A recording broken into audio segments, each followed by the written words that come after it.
Olá, meu nome é Edson. No vídeo de hoje nós vamos falar sobre politeísmo bíblico.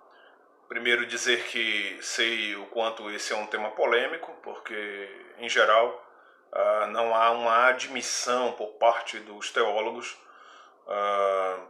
e daqueles que fazem as vezes da religião em admitir que existia um politeísmo na história bíblica e que esse politeísmo ele pautou toda a história das narrativas da Bíblia hebraica até chegar os dias do Novo Testamento, né, os dias de Jesus de Nazaré. Um pouco antes houve uma referência, né, um certo referendo para que um Deus tomasse a primazia das narrativas e das histórias, e esse Deus que vai ser convidado para tomar essas narrativas da história é o Deus chamado Javé, ou Jeová. Nas origens, né, mais pregressas da história de Israel, há um politeísmo implícito, né, ele é profundo, ele está presente, né, nas expectativas e nas narrativas bíblicas, e ele dá conta de que Israel sempre foi um povo nômade, né,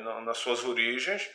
Por ser um povo nômade, não havia uma certa identificação de nação, de nacionalismo, de perspectivas mais amplas, né? Eles viviam distintamente, né, como povos, quase que na sua origem apenas identificado pela ideia dos patriarcas e das famílias que vinham a reboque com os patriarcas, né? No caso as figuras emblemáticas de Abraão, Isaac, Jacó, Esaú e consequentemente os filhos de Jacó, né, que dão seguimento a essa história da narrativa bíblica no livro do Gênesis. Mas a grande realidade é que há um Deus implícito, ou há vários deuses implícitos nas narrativas da Bíblia hebraica, né, que todo o chamado Antigo Testamento dá conta de que o povo de Israel jamais se livrou dessa perspectiva ou jamais escondeu essa perspectiva de que eles eram de fato politeístas. Ora, na origem do povo chamado hebreu, eles eram nômades, transitavam de um lugar para o outro, numa região chamada como Crescente Fértil. Esse lugar era rodeado de algumas potências militares que foram surgindo, né, naquela época, povos como os povos egípcios, né, no seu império, o Império Assírio, o Império Babilônico, o Império Medo-Persa, Império Grego, o Império Romano. Todos esses impérios acabaram, de certo modo, né, oprimindo a pequena população da região do Crescente Fértil, posteriormente chamada de Israel. Na sua origem mais pregressa, né, Israel era um povo chamado de povo hebreu. Essa origem desse nome hebreu é muito interessante, porque ela pode derivar de Eber, né, aqueles que vêm do outro lado, ou de Habiru. Habiru no sentido de que eles eram estrangeiros, né? Eram pessoas em constante movimento, eram transeuntes, imigrantes que estavam sempre em mudança constante e que não aceitavam a ideia de fixação de um determinado lugar. Na sua base mais elaboral da sua história pregressa, Israel era um povo estrangeiro, né? Um povo que levantava a tenda e que, consequentemente, estava o tempo inteiro em movimento, né? Buscando novos lugares, novos áreas para sobreviver. Até ali você não tem ainda uma ideia de povo, né? Você tem pequenos grupamentos de pessoas que têm isso em comum. Então, todo estrangeiro é aquele que está em constante movimento, ele está transitando de um espaço para o outro, buscando novos ares e melhores lugares. Isso é uma constatação muito simples de observar. Parece que Israel começa a se identificar, né, o povo hebreu começa a se identificar com a ideia de ser um povo só a partir do evento da escravidão no Egito.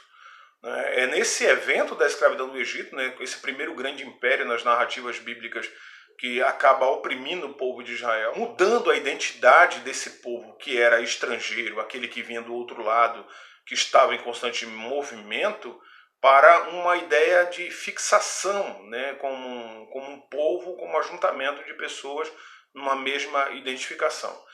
Quase sempre essa mesma identificação ela era dada através da mediação de uma divindade, ou de várias divindades. Mas para que houvesse uma ideia de fixação de um povo, era necessário que houvesse a ideia de fixação também de um Deus. Como eles eram politeístas, porque eram povos distintos, os povos hebreus, todo aquele que vinha do outro lado era considerado um estrangeiro e, consequentemente, não havia uma identidade para além da identificação deles virem de lugares, né, totalmente díspares e confluírem para o mesmo lugar. Então, essa identificação passou a ser retrabalhada nas narrativas da Bíblia hebraica mediante a incursão e a proposição de apenas uma divindade em detrimento de todas as outras.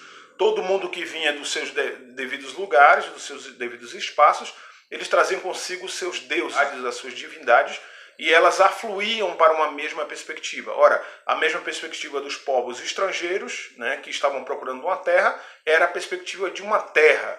Quando se chega nessa terra, essa perspectiva da terra, ela vai brotar na ideia das suas divindades, aquelas que cada um trouxe. Mas logo depois, a posteriori, né, na história de Israel, eles começam a confluir para essa gama, esse panteão, essa profusão de divindades, começa a confluir apenas numa divindade. Com o tempo isso vai se sobressaindo e a ideia de um politeísmo em Israel perde força para a ideia e a identificação de um povo agora chamado de israelita, voltado apenas para uma figura de uma divindade apenas, que seria a posteriori chamada de Javé ou Jeová. Mas no início da história de Israel, né, dos povos chamados povos hebreus, esses povos estrangeiros, né, eles traziam consigo as suas divindades, e as divindades elas eram muito afluentes, né, em todo o Egito. O politeísmo era muito afluente em todo o Egito, em toda aquela região do Crescente Fértil, e não foi diferente também com o povo hebreu, até o momento em que eles se identificaram com essa divindade chamada Javé ou Jeová. Então, na origem eles eram hebreus, estrangeiros, né, aqueles que vêm do outro lado, até o momento em que a narrativa bíblica, né, no livro do Gênesis, capítulo número 32, versículos a partir do versículo número 23, ele dá conta de que essa identidade do povo hebreu vai ser mudada. E ela é mudada através de uma figura bem contestada dentro dos espaços, né, de percepção das identidades originárias de Israel, que é a figura de Jacó. Jacó, ele se encontra com uma divindade, né, num vale do Jaboque, no referido capítulo e versículo que eu citei anteriormente, e ele atravessa esse vale do Jaboque com a sua família, ele encontra essa divindade lá, nesse vale do Jaboque, né, na travessia do rio. E na chegada nesse lugar, essa divindade ela luta com Jacó, de tal modo que existe uma bênção implícita nessa luta. É a mudança e significação desse povo chamado hebreu para agora uma identidade com uma divindade que vai lhe proporcionar uma identificação de povo, né? Então, esse homem que é chamado de Jacó, suplantador ou enganador, mas também é chamado por alguns especialistas de aquele que El protege, ou seja, aquele que o Deus chamado El protege. Então, existe algumas discordâncias, né, sobre a origem do nome Jacó, mas de fato o nome dele é mudado nesse evento, nesse encontro com essa divindade. E a divindade lhe proporciona uma escolha, né? A primeira é que lhe deixe ir embora, porque o dia já amanhecia e a luta ela seguiu por uma noite inteira entre Jacó e a divindade. O fato de Jacó deixar essa divindade ir embora, foi feita uma barganha por parte da divindade para que a divindade lhe abençoasse, que era aquilo que ele buscava, e com isso Jacó deixasse que a divindade fosse embora. Na origem dessa perspectiva há uma ideia de luta, né? O Isra é aquele que luta, né? Mas ele lutava com quem? Com qual Deus? Né? Naquele panteão de deuses que afluíam em todo o Crescente Fértil, né? E principalmente no Egito, com qual Deus Jacó lutava? E é por isso que no final daquele capítulo e versículo, Jacó pergunta para essa divindade qual era o nome dessa divindade, com quem que ele havia lutado essa noite inteira, e a divindade se relega a não dizer o seu nome. Mas depois o nome vem implícito, né? Porque a divindade diz, olha, você não se chamará mais Jacó, porque você lutou com Deus e você prevaleceu.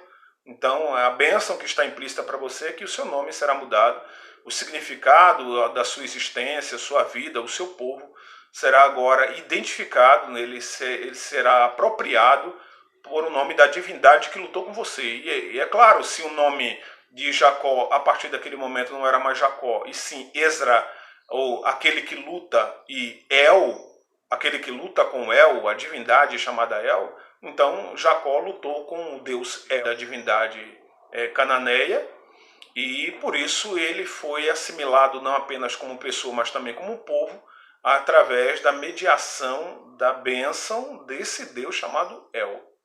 Então, o nome do povo hebreu, o significado desses povos, né, afluentes, transitórios e estrangeiros, agora recebia uma identificação, uma chancela, um carimbo de que esse povo estaria abnegado a carregar a nomenclatura dessa divindade chamada El por toda a vida.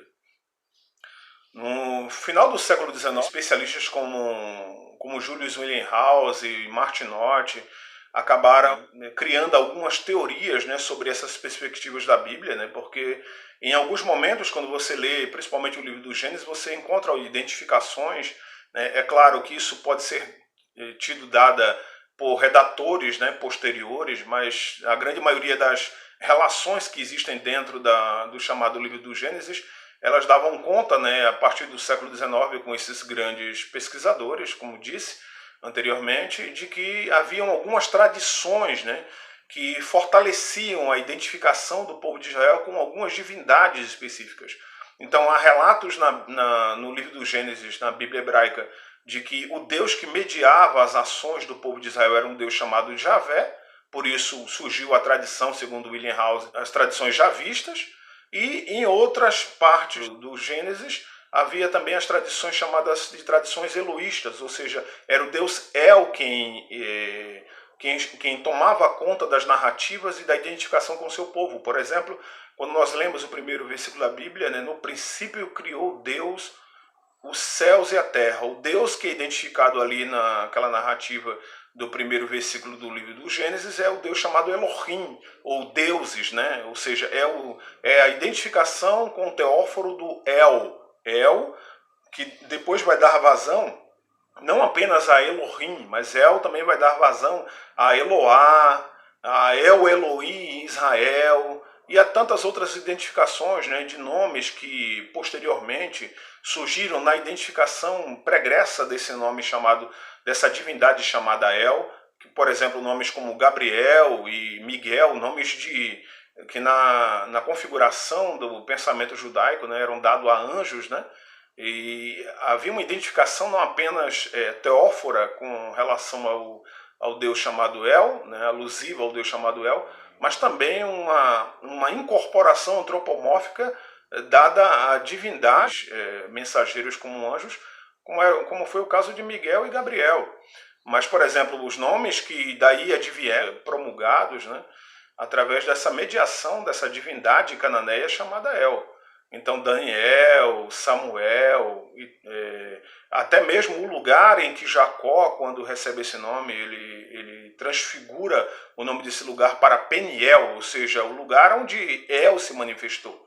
Então, é claro, se você pensar na configuração do panteão cananeu, né, os cananeus tinham muitas divindades, né, a seu serviço, mas no lugar mais alto do panteão cananeu havia de fato a proeminência do Deus chamado El, e que ele tinha uma consorte, né, e a sua consorte se chamava Asherá, né. O El, no caso, era o chamado Deus da montanha, o Deus Altíssimo na mitologia cananeia, e o nome dessa montanha que de onde El promulgava as suas leis e os seus direitos, era uma montanha chamada Shaddai.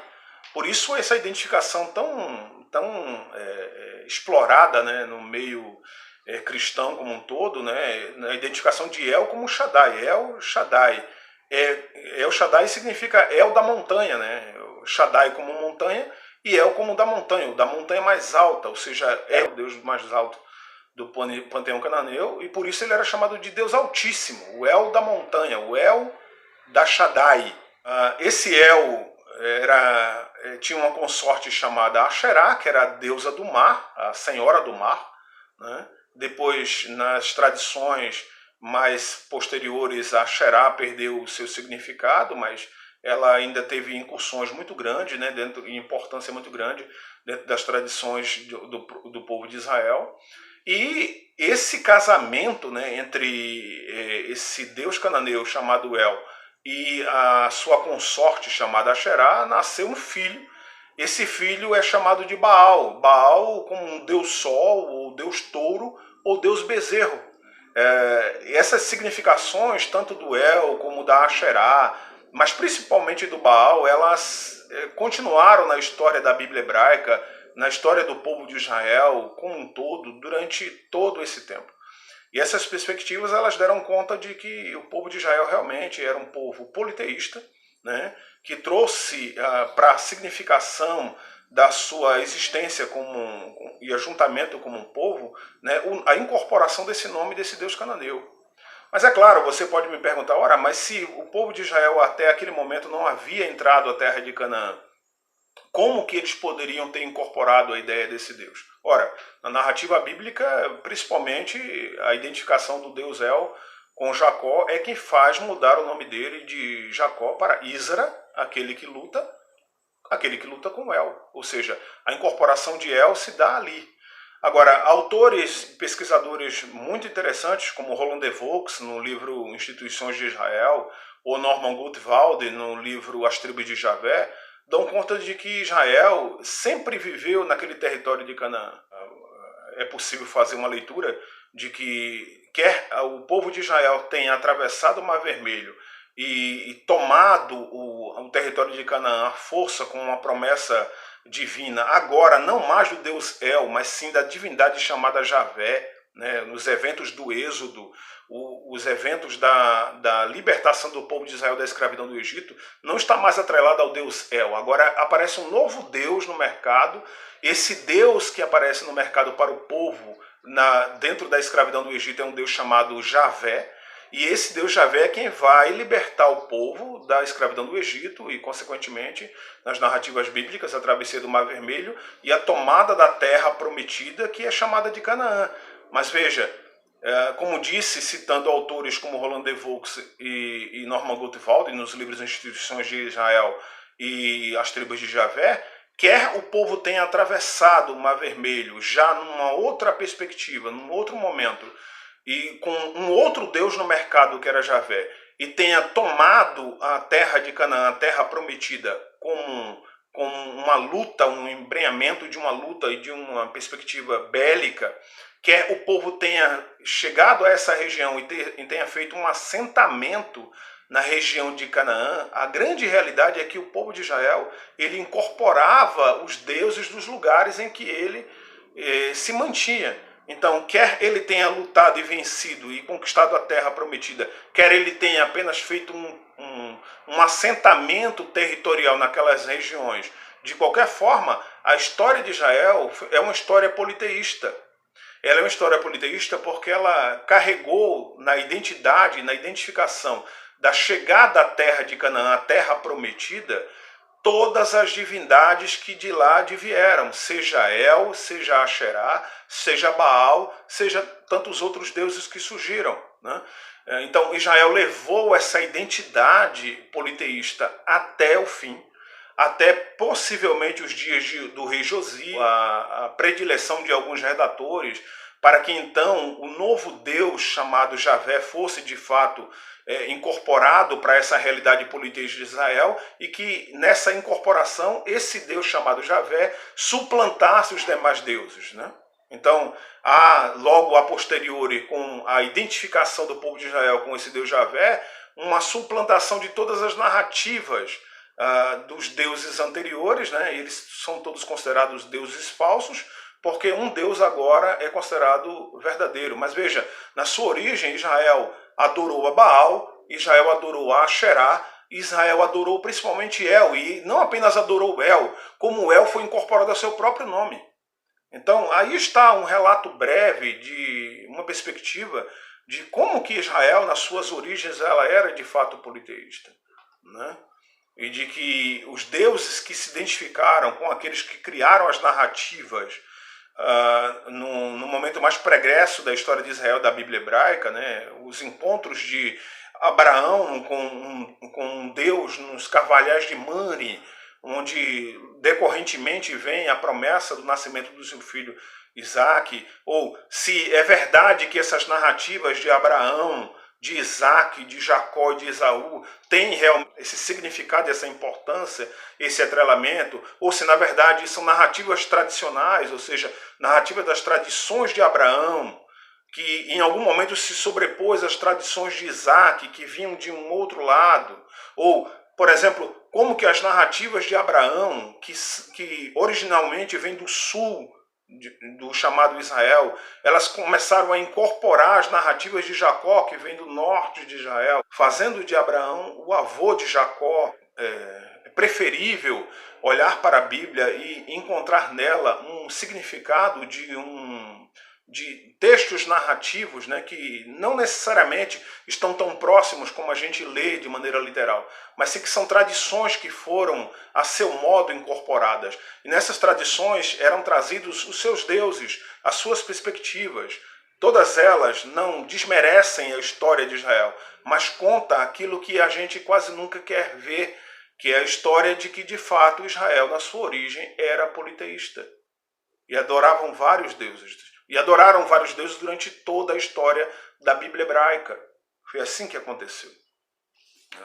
Então, é preciso olhar para as narrativas da Bíblia como ciclos narrativos. Né? O ciclo das narrativas de Abraão, o ciclo das narrativas de Isaac, o ciclo das narrativas de Jacó, o ciclo das narrativas de Esaú, e como que essas narrativas foram sendo incorporadas e aproximadas de tal modo que, quando essas narrativas se aproximam, elas trazem consigo o seu elemento teóforo, ou seja, o elemento das divindades dessas narrativas, desses ciclos narrativos, que vão confluindo de tal modo que, quando a Bíblia hebraica é pronta, ela incorpora e aproxima esses ciclos narrativos de tal modo que nós só enxergamos um Deus, quando na verdade na sua origem havia vários, até que Israel decidiu-se por apenas uma divindade chamada Javé, que é essa que eu vou tratar num próximo vídeo.